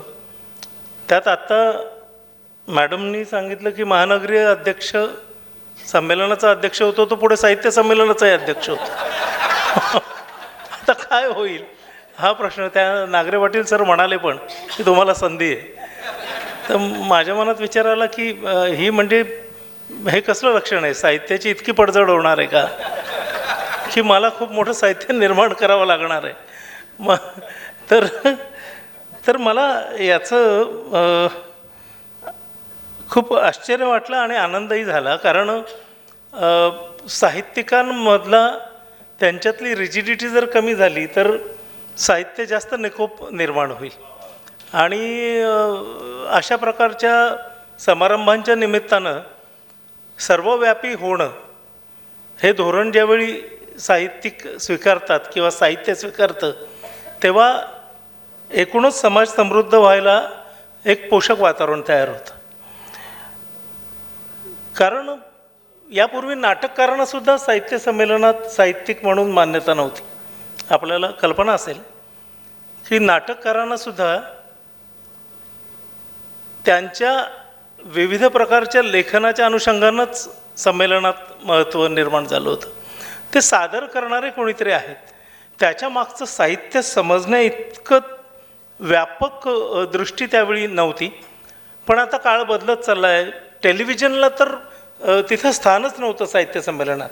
म्हणजे हे खरं म्हणजे याचा विचार झाला पाहिजे, कारण टेलिव्हिजन हे साहित्याचं सगळ्यात उत्तम वाहक आहे. त्याचा दर्जा कमी जास्त काही असो, पण किमान गोष्टींविषयी एक उत्सुकता निर्माण करणं प्रेक्षकांच्या मनात आणि तरुणांच्या मनात त्या गोष्टींविषयी काहीतरी एक आपुलकी निर्माण करण्याचं काम टेलिव्हिजन घराघरात जाऊन करतं. कारण पूर्वीच्या काळी ज्यावेळी रंजनाची माध्यमं मर्यादित होती त्यावेळी वाचन आणि श्रवण म्हणजे आकाशवाणीच्या माध्यमातून काही गोष्टी ऐकणं असा एक आपल्यापुढे स्रोत होता आणि त्यामुळे वाचनाकडे कल खूप होता आणि त्यावेळची एकूण जगण्याची पद्धती, जगण्यातलं स्थैर्य, ठहराव ज्याला आपण म्हणतो ते जास्त होतं आणि वाचनाकडे कल जास्त होता सगळ्या त्या पिढीचाच. पण आता वेगवेगळी माध्यमं आल्यानंतर वाचनाकडचा कल बदलला आणि आता बघण्याकडे आणि ऐकण्याकडे एकूणच सगळ्यांचा कल. आता सरांनी जे सांगितलं की सगळी तरुण पिढी आता मोबाईलच्या आहारी गेली आहे, तर अशावेळी आमच्यासारख्या वाहकांचा मला वाटतं साहित्याला खूप महत्त्वाचा आधार ठरणार आहे. आणि या निमित्तानं काही गोष्टी किंवा काही विचार माझ्या मनात आले की साहित्याची जी मांडणी आपली होते, जी पुस्तक रूपाने होते, त्याच्यात आता काही बदल करण्याची वेळ आली आहे का? कारण वाचनासाठी जर आपल्या पुढील पिढीकडे वेळ नसेल तर साहित्य त्यांच्यापर्यंत पोहोचवण्यासाठी आपण वेगवेगळं काय करू शकतो. कारण तुम्हाला तर आश्चर्य वाटेल ऐकून की जसं क्रिकेटमध्ये बदल झाले, 5 दिवसीय, 1 दिवस आणि 2020 अशा स्वरूपात ते सगळं असं छोटं छोटं होत गेलं, तसं मालिका, नाटकं यांचाही काळ आता छोटा छोटा होत चालला आहे. 25 मिनटाची जी पर एपिसोडिक मालिका होती ती आता नवीन माध्यमात 1.5 मिनटावर आली. म्हणजे आता व्हर्टिकल्स नावाचा एक प्रकार, मोबाईलवरची मालिका असा एक प्रकार आता नुकताच सुरू झाला आहे. आणि तुम्हाला आश्चर्य वाटेल की त्याला प्रचंड प्रतिसाद आहे. म्हणजे आत्ताच्या पिढीला टेलिव्हिजनवर 20-25 मिनटं एक कथानक पाहण्याचाही तो संयम राहिलेला नाही आहे, तेवढा धीर नाही आहे. ते आता 1 ते 1.5 मिनटात एक गोष्ट आम्हाला सांगा, आम्ही पुढचं काहीतरी पाहतो. तर अशा पद्धतीने 1.5 मिनटाचा कंटेंट, ज्याला व्हर्टिकल कंटेंट असं म्हटलं जातं या भाषेत, त्या गोष्टी आता टेलिव्हिजनच्या माध्यमातल्या मोबाईलवर शिफ्ट झाल्या आहेत. तर अशा परिवर्तनाच्या काळात आपण जे साहित्य निर्माण करतो आहे, जी समाजाच्या जडणघडणीसाठी अत्यंत महत्त्वाची गोष्ट आहे, तर तिला तरुणांपर्यंत पोहोचवण्यासाठी आपण काही वेगळे पर्याय याच्याबरोबरीने निवडू शकतो का, यावर आता अशा प्रकारच्या संमेलनातनं चिंतन होणं गरजेचं आहे असं मला वाटतं. तुम्हाला आश्चर्य वाटेल की पूर्वी नाटकं जी असायची ती जाहिरातींवर चालायची, त्यातल्या नटांच्या चेहऱ्यांवर चालायची, नाटकारावरच्या विश्वासावर चालायची, दिग्दर्शकाच्या कल्पकतेवर चालायची. आता नाटकं रील्सवर चालतात. आता त्या नाटकातले काही छोटे छोटे भाग रील्स म्हणून टाकले जातात आणि त्या उत्सुकतेने तरुण वर्ग त्या नाटकाकडे आता ओढला जायला लागला आहे. म्हणजे सध्या नाटकाला उत्तम दिवस आहेत ते रील्समुळे. तर मला असं वाटतं की आता आपण साहित्य निर्मितीत अशा प्रकारच्या तंत्राचा काही आधार घ्यावा का. कारण सर म्हणाले त्याप्रमाणे खरंच आहे की तरुणांमध्ये स्थिरता नाही आहे. 30-40 सेकंदाच्या वर ते एक गोष्ट पाहू शकत नाही. त्याच्यामुळे निर्माण होणारं मानसिक आरोग्याचे प्रश्न मोठे आहेत, हे सगळं खरं आहे. पण त्याच्याच बरोबरीने साहित्य पोहोचवण्यासाठी अशा प्रकारच्या तंत्राचा काही उपयोग होईल का, याच्यावरही आपण अशा प्रकारच्या संमेलनांमध्ये जर चिंतन केलं तर मला वाटतं साहित्य जास्त लोकांपर्यंत पोहोचू शकेल. स्टोरीटेलसारखी जी माध्यमं आहेत, जे ॲप्स आहेत, त्यातनं सलग गोष्ट ऐकण्याचं प्रमाण मोठं आहे. कारण आजकाल प्रवासात काहीतरी पाहायचं आहे लोकांना, म्हणूनच पॉडकास्ट वगैरे जास्त प्रसिद्ध झालेत की लोकांना कानात ते अडकवून 1 तासाचा प्रवास मार्गी लावायचा आहे. तर अशा वेळी हास्यजत्रेसारखे छोटे छोटे स्किट बघण्यातही लोक वेळ घालवत आहेत. ते त्यांनी पाहावेच अर्थात, पण त्याही बरोबरीने चांगला आशय असलेलं कथानक जर त्यांना ऐकायला मिळालं किंवा या माध्यमातून स्टोरीटेलच्या माध्यमातून त्यांच्यापर्यंत पोहोचत गेलं तर आपलं साहित्य, आपण साहित्यिकांनी समाजाचं जे काही चित्रण केलेलं आहे ते लोकांपर्यंत पोहोचण्याला मदत होईल. स्टोरीटेलचे ॲप्स आहेत, पण मला असं वाटतं की साहित्य संमेलनाच्या किंवा साहित्य परिषदेच्या निमित्तानं असं साहित्य परिषदेने काही ॲप्स काढावेत. काही प्रकाशकांनी, आता प्रकाशक पण आपल्याबरोबर आहेत, तर पुस्तक छापतानाच अशा पद्धतीचा एक ॲप, काही त्याचे ज्याला आपण QR कोड त्याच्याबरोबर टाकला आणि त्याला एक माफक काही दर लावलेत, तर निश्चितच लोक प्रवासामध्ये त्या सगळ्या साहित्याविषयीची रुची वाढायला मदत होईल असं मला वाटतं. त्यामुळे अशा प्रकारच्या संमेलनांमधनं आपण ह्या तंत्राचं, ज्याचा आता आपल्याला भीती वाटायला लागली, त्याचा पूरक असा वापर करून घेऊ शकतो का, याचाही विचार आता व्हायला पाहिजे. कारण सृजन कार्य करणाऱ्यांसमोर आता AIचा सगळ्यात मोठा, त्याचं मोठं आव्हान सगळ्यांसमोर आलेलं आहे. ते आव्हान कसं पेलायचं हा प्रश्नच आहे. कलावंतांसमोरही आहे, साहित्यिकांसमोरही आहे. कारण तुम्हाला आश्चर्य वाटेल, मी जे व्हर्टिकल सांगितले हे व्हर्टिकल्स तर कोणी लिहित नाही, हे व्हर्टिकल्स AI च्या माध्यमातून होतात. याच्या सगळ्या गोष्टी AI बनवून देतं. म्हणजे आताची कथानकं AI सुचवतं. AIला जो चांगला प्रॉम्प्ट करेल तो चांगलं लेखन करून घेऊ शकतो. अशा पद्धतीनं आता AI हळूहळू विकसित होतं आहे. अजूनही ते भावनेच्या बाबतीत तितकं प्रगत झालेलं नाही आहे, त्याच्यात वृक्षता आहे. त्यामुळे साहित्यिकांच्या मनातला ओलावा जो त्याच्या कलाकृतीत येतो किंवा साहित्यकृतीत येतो तो मांडण्या इतका तो प्रगल्भ झालेला नाही आहे. पण तरीही AI च्या माध्यमातून एक मोठं आव्हान मात्र साहित्यिकांसमोर आहे, कलावंतांसमोर आहे. पण त्याचा पूरक वापरही होणं शक्य आहे.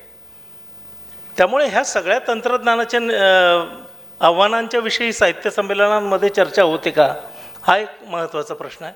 आणि तो झाला पाहिजे, त्याच्यावर विचार झाला पाहिजे आणि त्याची काही ठिकाणी मदतही घेतली पाहिजे आणि काही ठिकाणी त्याविषयी चिंताही व्यक्त केली गेली पाहिजे. त्याच्यावर काही निर्बंध आणता येतील का, जसं साऊथ इंडस्ट्रीमध्ये किंवा हॉलिवूडमध्ये त्याच्यावर निर्बंध आणलेले आहेत की हॉलिवूडच्या सगळ्या रायटर्सने किंवा क्रिएटर्सने ठरवलं की आपण AI च्या मदतीने काही लिखाण किंवा कथानक तयार करणार नाही.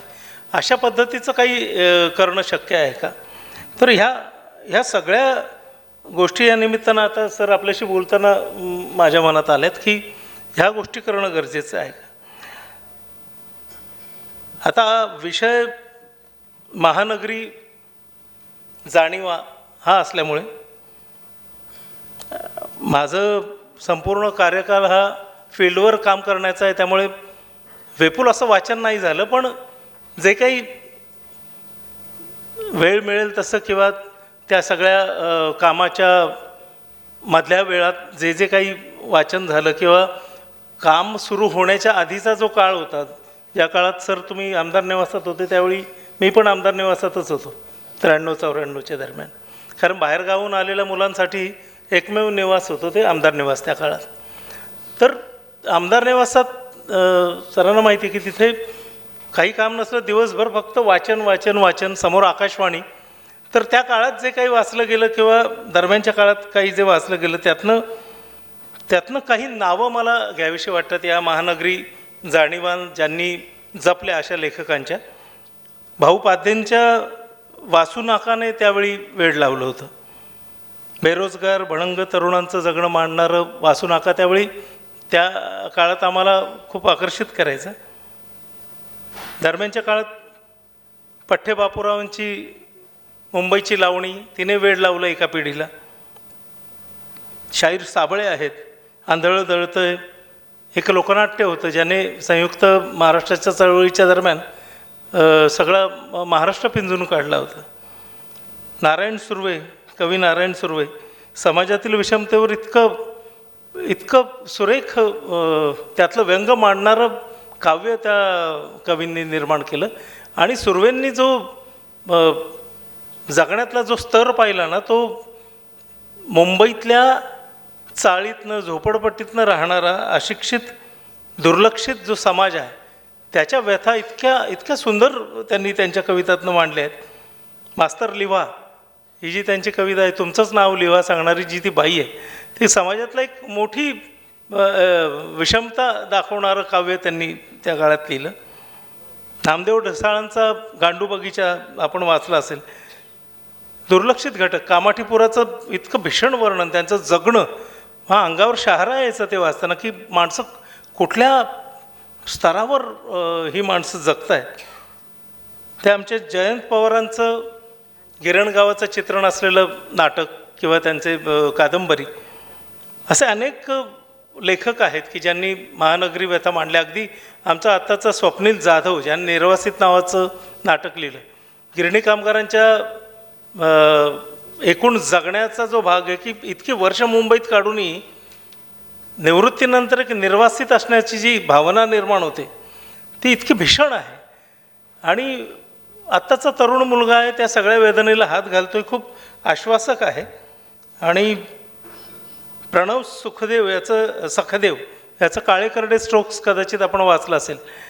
खूप छान कॉलेजच्या जीवनाचं एक म्हणजे आम्ही आमच्या तरुणपणात खोसलाने असंच झपाटलं होतं की आमचं जगणं मांडणारं कोणीतरी आहे असं त्यावेळी वाटायचं.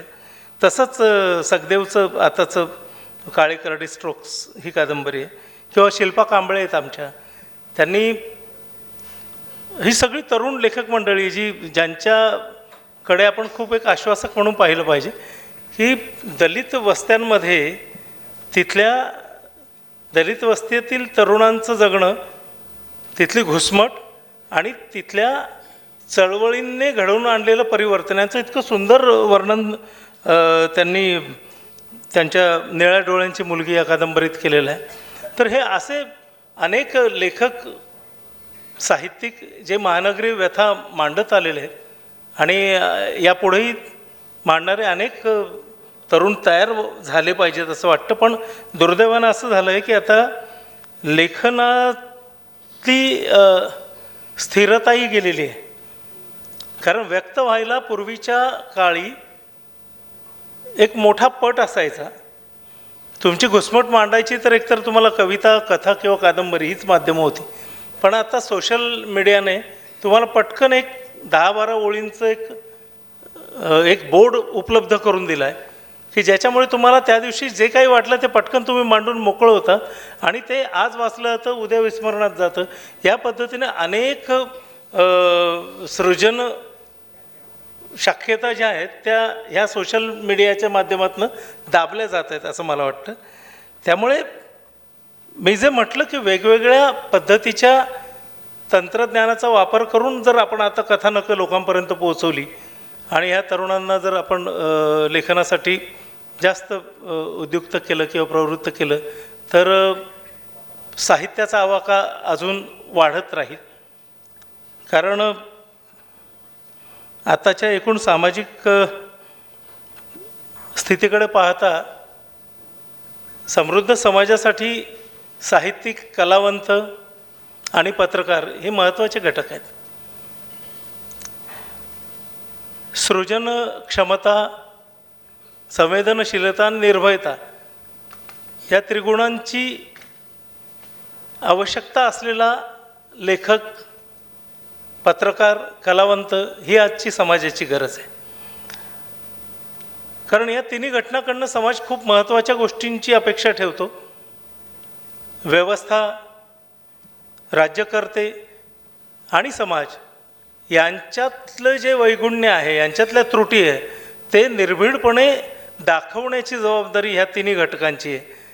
आणि या तिन्ही घटकांनी जर ही जबाबदारी पार पाडली नाही आणि ते जर सत्ता शरण गेलेत तर त्यांचा प्रवास हळूहळू भाटगिरीकडे होतो आणि भाटगिरीचा इतिहासात कधीच नोंद होत नाही.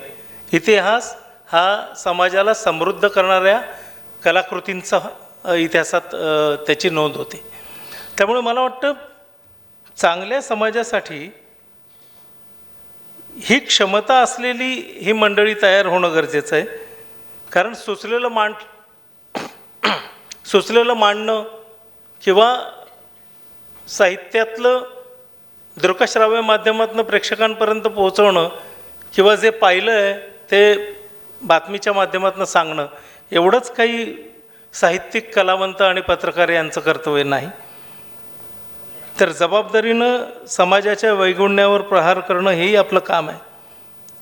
कारण ज्या व्यवस्थेला किंवा ज्या सत्तेला साहित्यिक, कलावंत, पत्रकार प्रश्न विचारत नाहीत ती सत्ता, ती व्यवस्था निरंकुश होते.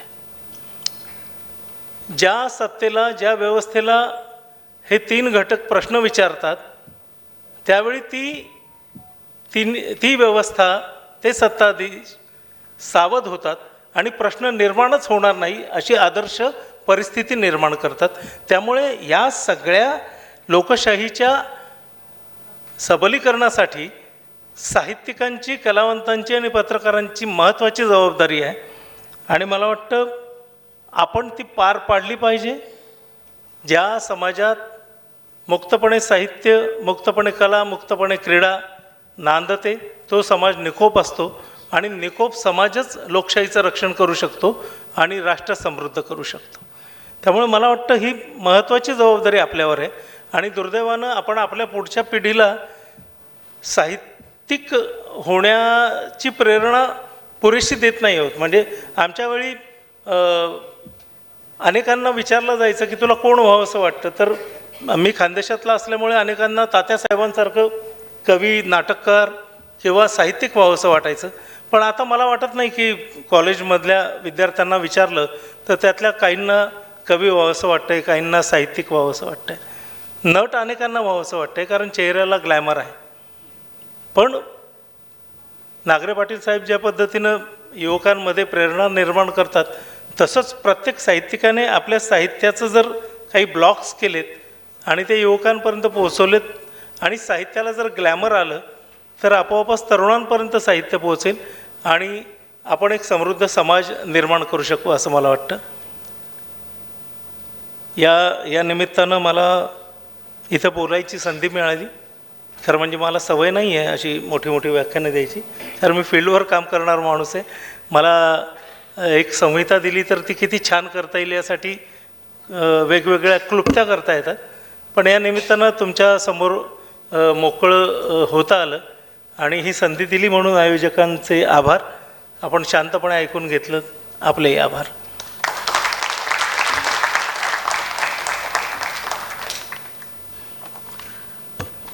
धन्यवाद सचिन सर. ते असं म्हणाले की मला बोलण्याची सवय नाही, पण असं अजिबात नाही आहे. त्यांच्या मुलाखती घेण्याचे योग अनेकदा माझ्याही आयुष्यात आलेले आहेत. चित्रपटाच्या निमित्ताने असेल किंवा चॅनलच्या निमित्ताने असेल, आकाशवाणीच्या निमित्ताने असेल. ते उत्तम वक्ते आहेत हे आपल्याला कळलंच आहे आता. आणि मुळात जो तंत्रज्ञानात झालेला बदल त्यांनी सांगितला की सध्या जो व्हर्टिकल्स नावाचा जो प्रकार आला आहे आणि हे आपलं साहित्य कसं पोचेल, युवकांपर्यंत कसं पोचेल, त्याविषयी जे मार्गदर्शन केलं ना ते खूप महत्त्वाचं वाटलं. आणि एक फक्त छोटंसं 1 मिनिट फक्त बोलतो. करोना काळामध्ये त्यांच्या हास्य जत्रेने लोकांची दुःख दूर झालेली आहेत आणि या गोष्टीचा मला इथे मुख्य उल्लेख करावासा वाटतो. पुन्हा आता पुढच्या कार्यक्रमाकडे वळतो. मुळात आपली जी लोकलची थीम आहे रेल्वे म्हटल्यानंतर आज हे सगळं नेपथ्य बघितल्यानंतर माझ्याही मनात विचार यायला लागले की रेल्वेचं स्थान किती महत्त्वाचं आहे. आकाशवाणीवरती निवेदक म्हणून काम करताना, FM साठी रेडिओ जॉकी म्हणून काम करताना रेल्वेवरती अख्खा एपिसोड केलेला आठवला. मग दख्खनची राणी आठवली, डेक्कन क्वीनविषयी बोललेलं आठवलं, एक एकांकिका आठवली, त्याचप्रमाणे प्रपोजल हे नाटक आठवलं, आस्ताद काळे अदिती सारंगधरचं, हिरव्या हिरव्या रंगाची झाडी घनदाट सांगो चढवा दिसता कसो खंडाळ्याचा घाट आठवलं. आणि मग या प्रसंगी लाल बत्ती हिरवी झाली आली कोकण गाडी हे सुद्धा आठवलं. कशासाठी, पोटासाठी खंडाळ्याच्या घाटात जाई पण आठवलं. आणि लेलो भाई चिवडा लेलो, गरम मसालेदार चिवडा लेलो हे बन्या बापूमधलं गाणं सुद्धा आठवलं. आणि मग अशा वेळेला हे मी सगळी प्रस्तावना का करतोय, म्हणजे माईक हातात आलाय म्हणून बिलकुल करत नाहीये. तर आता जो सत्कार होणार आहे इथे तो कोणत्या व्यक्तीचा होणार आहे त्या संदर्भासाठी ही प्रस्तावना होती. मी 2 ओळी वाचून दाखवतो. कोणतंही मशीन जेंडर बघत नाही, कोणतंही मशीन जेंडर बघत नाही. मशीन तुमची ताकद पाहतं, तुम्ही त्याला कसं हाताळता आणि नियंत्रण कसं करता हे कौशल्य पाहतं. हे शब्द आहेत आशियातल्या पहिल्या महिला लोको पायलट असलेल्या सुरेखा यादव यांचे. आणि संपूर्ण आशिया खंडातनं पहिल्या महिला रेल्वे चालक बनत त्यांनी एक मोठा इतिहास रचलेला आहे. त्यांचा सत्कार आज आपण या रंगमंचावर व्यासपीठावर करतोय. आणि त्याकरता मी नम्रपणे आमंत्रित करतो व्यासपीठावरती सुरेखाताई यादव यांना. आजच्या संमेलनाचे अध्यक्ष सचिन गोस्वामी सर, त्याप्रमाणे उद्घाटक माननीय विश्वास नांगरे पाटील, स्वागताध्यक्षा प्राध्यापिका उषा तांबेडी, व्यासपीठावरील सर्व मान्यवर. सुरेखाताई यादव यांचा आता आपण सत्कार करणार आहोत. 2 महिन्यापूर्वीच त्यांनी त्या आकाशवाणीवर आल्या होत्या, त्यांची मुलाखत झाली होती.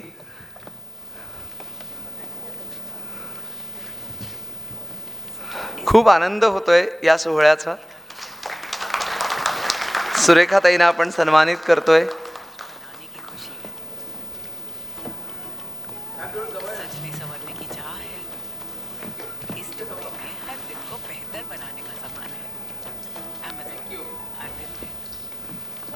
सुरेखाताई अभिनंदन.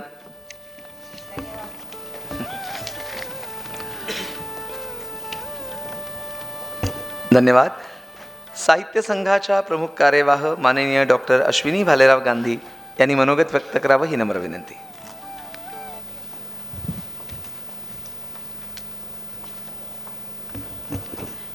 व्यासपीठावर उपस्थित असलेले मान्यवर आणि रसिक प्रेक्षक हो, मी प्रमुख कार्यवाह म्हणून इथे उभी आहे. आणि जसं आपल्या बाकीच्या आधीच्या वक्त्यांनी सांगितलं की पोलीसमध्ये जे काम करतायत ते सुद्धा साहित्यिक झालेले आहेत, तर आमच्या डॉक्टरांच्यामधूनसुद्धा बरेचसे साहित्यिक झालेले आहेत, कलाकार झालेले आहेत. आणि मी माझ्या वडिलांना एकदा पूर्वी सांगताना ऐकलं की साहित्य संघामध्ये साहित्यिकांना मान आहे, कलाकारांना मान आहे, पण तेवढाच मान कार्यकर्ते आणि रसिक यांना पण आपण देतो. आणि म्हणून आमच्या कार्यकारिणीमध्ये म्हणा किंवा नियामक मंडळामध्ये म्हणा, वेगवेगळे बाकीचे जे लोक आहेत की जे कार्यकर्ता म्हणून काम करू बघतात त्यांचा पण समावेश आहे. कारण साहित्यिकांचं लेखन म्हणा किंवा नाटककारांची कला म्हणा, जर का रसिक नसेल आणि कार्यकर्ता नसेल तर ती पुढे पोचू शकत नाही. तर म्हणून मी कार्यकर्त्यांची रिप्रेझेंटेटिव्ह म्हणून मी इथे उभी आहे. अर्थातच आपल्याला सगळ्यांना सकाळपासून असं वाटतं की तेवढे प्रेक्षक इथे उपस्थित नाही आहेत, पण म्हणून आपण परत या वेळेला नव्या मीडियाचा आधार घेतलेला आहे. हे कार्यक्रमाचं पूर्ण रेकॉर्डिंग चालू आहे आणि हा संपूर्ण कार्यक्रम आमच्या वेबसाईटवरती तुम्हाला बघायला मिळेल आणि यूट्यूबवरती पण बघायला मिळेल. आणि आपले जे सभासद आहेत त्यांच्याकडे सुद्धा आम्ही त्याची लिंक व्हॉट्सॲपवरून पोचवू शकू. आणि हा तिथे कार्यक्रम कायम राहणार आहे. नाही तर पूर्वी काय व्हायचं की कार्यक्रम झाला, थोडेसे दिवस आपण आठवण काढली आणि सगळं विसरून गेलं. पण आता हे नवीन मीडियाचं महत्त्वच असं आहे की ते 10 वर्षानंतर, 20 वर्षानंतर, 30 वर्षानंतर जेव्हा इथे कोणी 100 वर्षाचा कार्यक्रम करतील तेव्हासुद्धा त्या लोकांना हा कार्यक्रम त्यांच्या पुढे असेल की त्यावेळेला वक्ते काय बोलले, त्यावेळेला कुठले विषय होते. आणि म्हणूनच मला वाटतं हा जो मीडियाचा विषय आहे तो आपण या तऱ्हेने आपण वापर करणार आहोत. आपल्या सगळ्यांनाच पुढचा कार्यक्रम बघायची घाई असेल आणि म्हणून मी आणखीन जास्त वेळ घेत नाही आहे आणि आपल्या सगळ्यांचे आभार मानते. तुम्ही असेच येत राहा कार्यक्रमांना. आपण गिरगावात कार्यक्रम करतोच, बट मुंबईच्या वेगवेगळ्या भागांमधून कार्यक्रम करतो. यावेळेला आम्हाला असं वाटलं की आपण सुरुवात गिरगावातून करावी, कारण आमच्या कार्यकारिणीचा कार्यविधी 5 वर्षांचा आहे आणि अशा तऱ्हेने वेगवेगळ्या वर्षी वेगवेगळ्या भागामध्ये मुंबईच्या आपण कार्यक्रम करावेत. तर आपण सगळे आवर्जून इथे आलात म्हणून आपले परत मी आभार मानते. धन्यवाद अश्विनीताई. आता आमचे साहित्य संघाचे कोषाध्यक्ष आनंद बिरजे सर यांना मी विनंती करतो की त्यांनी आपलं मनोगत व्यक्त करावं.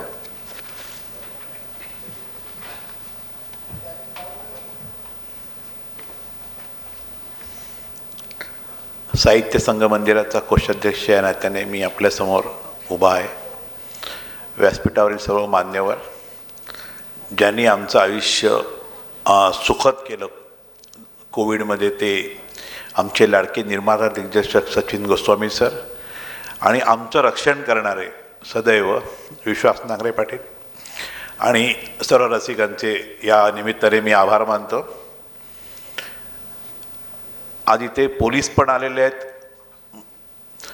त्या निमित्ताने मला एक म्हणजे महानगर संमेलनाच्या एक छोटीशी एक मजा सांगतो तुम्हाला की हे जे संमेलन होते ते महानगरी संमेलन, ह्याची थीम जी आहे म्हणजे संकल्पना जी आहे ती रेल्वे आणि मुंबई, म्हणजे पूर्ण उभी आडवी पसरलेली मुंबई आणि त्या मुंबईमध्ये जी म्हणजे लोकल जी आपण म्हणतो जीवनवाहिनी आहे ती लोकल, ही थीम आहे. परंतु हा जो लोकलला पैसा पुरवला त्याचे पहिले जनक जे आहेत त्यांच्या नावानेच हा रोड आहे, जगन्नाथ शंकरशेठ रोड. आणि तुम्हाला एक मजेशीर गोष्ट सांगतो की जेव्हा 1680 साली शिवाजी महाराजांचं निधन झालं त्यावेळेला मुंबईमध्ये, म्हणजे मुंबई तेव्हा नव्हतीच, माहीमचा दर्गा होता आणि तिथे जी माणसं होती त्यांचे जे काय प्रकार चालू होते आणि त्यावेळेला ते ह्या राणीने ही ईस्ट इंडिया कंपनीला 10 पाऊंडावर मुंबई दिली होती आणि इथे अनागोंदी कारभार चालला होता. ते औरंगजेबाला कळल्यानंतर त्यांनी काही हापशांची टोळी मुंबईत पाठवली, ह्या लोकांना बाहेर घालवला. त्या लोकांनी त्यांना बाहेर काढलं, परंतु ते हापशी राहिले आणि त्यांनी 1.5 लाख त्यावेळेला खंडणी वसूल केली आणि ती खंडणी दिली होती रामा कामत नावाच्या एका मराठी माणसाने, आणि तरी देखील ते राहिले होते. तेव्हा त्यांना इथून घालवण्यासाठी हापशाना एक रुस्तम दोराबजी म्हणून माणूस आहे, त्यांनी इकडच्या भंडारी लोकांना एकत्र केलं आणि त्या भंडाऱ्यांची त्यांनी एक टोळी केली. त्याचं नाव ठेवलं भंडारी मिलेशिया. आणि त्या टोळीच्या लोकांनी ह्या हापशांना काढून टाकलं आणि तीच पुढे ईस्ट इंडियामध्ये लोक लागली आणि ती मुंबईचं पहिलं पोलीस दल जे आहे ते भंडाऱ्यांचं आहे. म्हणजे ही मुद्दाम मी म्हणजे साहेब सांगतो, ही मुंबईचं पोलीस दल जे आहे ते आहे. आणि असं एक हल्ली प्रवाह चाललेला आहे की मुंबई आमची की कोणाची. तर ही मुंबई कोणाची, कॉस्मोपॉलिटन मुंबई पहिल्यापासून होती आणि प्रत्येक माणसाने, प्रत्येक जाती धर्माच्या माणसाने आपल्या जाती धर्माचा विचार न करता या मुंबईला काहीतरी दिलेलं आहे. त्याच्यामध्ये पारशी आहे, गुजराती आपण म्हणतो, पण गुजराती म्हणजे कोण? तर गुजरातीमध्ये हिंदू आहेत, जैन आहेत, गुजराती मुसलमान आहेत, त्यात बोहरी मुसलमान आहेत, खोजा मुसलमान आहेत. तसेच मुंबईमध्ये सारस्वत ब्राह्मण आहेत, दैवज्ञ ब्राह्मण आहेत, त्यानंतर पाठारे प्रभू आहेत, कोळी आहेत, भंडारी आहेत असे, आणि कोकणी मुसलमान आहेत. ह्या लोकांनी ही मुंबई वसवली आणि प्रत्येकाने आपापलं काहीतरी दिलं या मुंबईला. पैसा असता तर प्रत्येकाने आपापल्या देशामध्ये ती मुंबई वसवलीच ती त्यांची, परंतु ते नव्हतं. पैसा काही लोकांकडे होता, पण काही लोकांकडे मेहनत होती. त्यांनी मेहनतीने जे कोकणातून आले किंवा सातारा कोल्हापुरातून आले त्या लोकांचं काय म्हणतात ते रक्त ह्या मुंबईला गेलेलं आहे. आणि अशा लोक आज ट्रेनमधून प्रवास करत आहेत. आणि ह्याच्यासाठी आपण हे मला फार कल्पना आवडली, म्हणजे जेव्हा स्वामीराज प्रकाशनचे रणजित साहेबांनी ही कल्पना सांगितली, मला फार आवडली कल्पना. कारण हे कुठेतरी लोकांना कळायला पाहिजे. आज दिवसभर जे कार्यक्रम होणार आहेत या कार्यक्रमामध्ये आम्ही असेच काही काही वक्ते वरवले किंवा माणसं येणार आहेत की जी तुम्हाला ही माहिती देणार आहेत. आणि यासाठी मी खरोखर म्हणजे आभार मानतो ते प्रतिभा सराफ आणखी रणजित यांचे की काय ह्यांनी इतकं त्यांच्या टीमनी परफेक्ट काम करून आज हा कार्यक्रम तुमच्यासमोर सादर करतात आम्ही. तर माझी तुम्हाला विनंती आहे, त्या मनाने प्रेक्षक खूप जमले असं हल्लीच्या काळात म्हणायला पाहिजे, कारण मोबाईलच्या युगात एवढे नाही आहेत. परंतु तुमची गिरगावामध्ये की जी कोणी माणसं असतील त्यांना तुम्ही फोन करून किंवा मेसेज टाकून बोलू शकता आणि या कार्यक्रमाचा आस्वाद घेऊ शकता. कारण जेवढी जास्त प्रेक्षक येतील तेवढे आमच्या कार्यकर्त्यांचा किंवा सादरकर्त्यांचा उत्साह वाढेल. धन्यवाद. धन्यवाद आनंद सर. आणि आता अगदी सांगतेकडे, म्हणजे या टप्प्यातल्या सांगतेकडे आपण येतोय. हो, असं म्हणतात की आपल्या माणसाचे आभार मानायचे नसतात, पण तरी एवढा मोठा सोहळा आयोजित करायचा ही काही सोपी गोष्ट नाही. मी प्रतिभाताई सराफ यांना विनंती करतो की त्यांनी आभार प्रदर्शन करावं. धन्यवाद गणेशजी. मोजून 2 मिनटं घेते. मुंबई मराठी साहित्य संघ आणि स्वामीराज प्रकाशन यांच्या संयुक्त विद्यमाने होणाऱ्या 48व्या महानगर साहित्य संमेलनात मी प्रतिभा सराफ आपणा सर्वांचे आदरपूर्वक सर्वांना नमस्कार करते, स्वागत करते. शेवटाकडे येतोय. झुकू झुकू झुकू झुकू अगीन गाडी, धुरांच्या रेघा हवेत काढी, पळती झाडे पाहूया असं म्हणत बालपणी अत्यंत आनंदाने आपण सर्वांनी रेल्वे प्रवास केलेला आहे. आणि गाडीबाहेर ही पळणारी झाडं आपण जी पाहत पाहत मोठे झालो, आता ती झाडंच नाहीशी झाली आहेत आणि फक्त जीव तोडून इकडे तिकडे सैराभैरा पडणारी माणसं आपल्याला दिसत आहेत. इतकी मुंबई बदललेली आहे. काही म्हटलं तरी रेल्वे ही आपली जीवनरेषा आहे, म्हणजे मराठीत सांगायचं तर लाईफलाईन. तर पूर्वीची मुंबई आणि आत्ताची मुंबई, तर ह्या सर्व विषयीचे आज जे कार्यक्रम आपले होणार आहे, तर मुंबईच्या पोवाड्याने ह्या कार्यक्रमाची सुरुवात झालेली आहे. दिवसभर परिसंवाद, पुस्तक उतारा वाचन, गप्पाष्टक असे अनेक कार्यक्रम आयोजित केलेले आहेत. अनेक दिग्गज याच्यावर अधिकारवाणीने भाष्य करणार आहेत. आपल्या कार्यक्रमाचे संमेलनाध्यक्ष, आपल्या चेहऱ्यावर हास्य फुलवणारे हास्य जत्रा फेम निर्माता दिग्दर्शक सचिन गोस्वामी.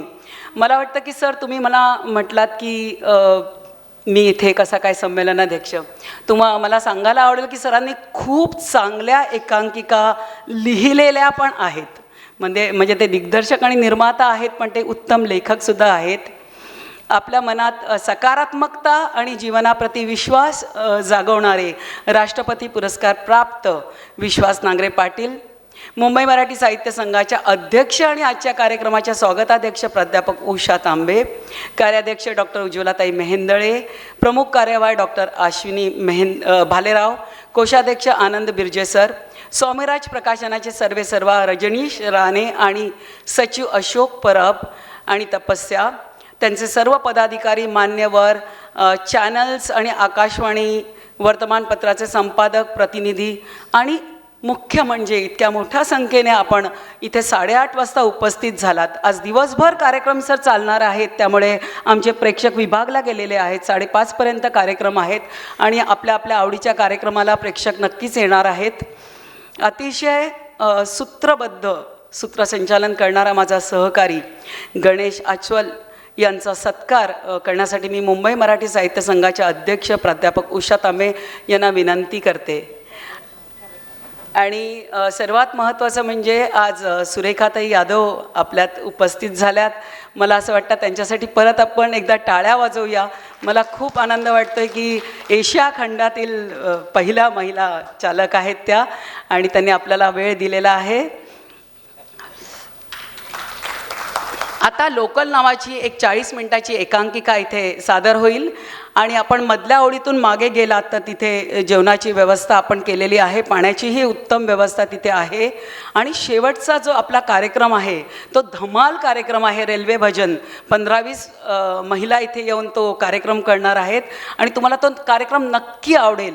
आणि तो कार्यक्रम संपल्यावर चहा बिस्किटाचा आस्वाद घेऊनच आपण सर्वांनी घरी जावं अशी नम्र विनंती करते. सर्वांचे आभार, धन्यवाद.